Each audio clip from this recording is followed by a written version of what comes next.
ಲಕ್ಷ್ಮೇಶ್ವರ ಸಮೀಪ ಬರುವ ಹೂವಿನಶಿಗ್ಲಿ ಗ್ರಾಮದ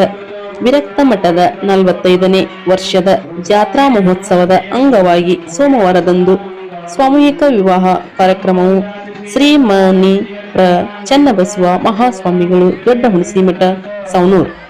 ಪಾವನ ಸಾನ್ನಿಧ್ಯದಲ್ಲಿ ಶ್ರೀ ಚನ್ನವೀರ ಮಹಾಸ್ವಾಮಿಗಳು ವಿರಕ್ತ ಮಠದ ಅಧ್ಯಕ್ಷತೆಯಲ್ಲಿ ಹಾಗೂ ಮುಖ್ಯ ಅತಿಥಿಯಾಗಿ ಆಗಮಿಸಿದ ಪಾಂಡುರಂಗ್ ಎಂಸೇಟ್, ಚಮ್ಮಣ್ಣ ಬಾಳಿಕಾಯಿ, ಬಸವರಾಜ್ ಬೆಂಡಿಗೇರಿ ಸಮ್ಮುಖದಲ್ಲಿ ವಿವಾಹ ಅದ್ದೂರಿಯಾಗಿ ಜರುಗಿತು. ताराबलं चंद्रबलं देवाय विद्याबलं दैवबलं देवाय गौरीपति देवं स्वामी सावधानं सुलग्नं सावधानं सुमूर्ति सावधानं श्री पार्वती परमेश्वर्यानं सावधानं देवंगलं जयमा पार्वती शिवहर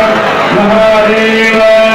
श्री गुरुरंज पुरश्योगी महाराज की चंद्रकेश महाराज की साधु महाराज की सर, ಒಂದು ಸ್ವಲ್ಪ ಕೈ ಕೆಳಗೆ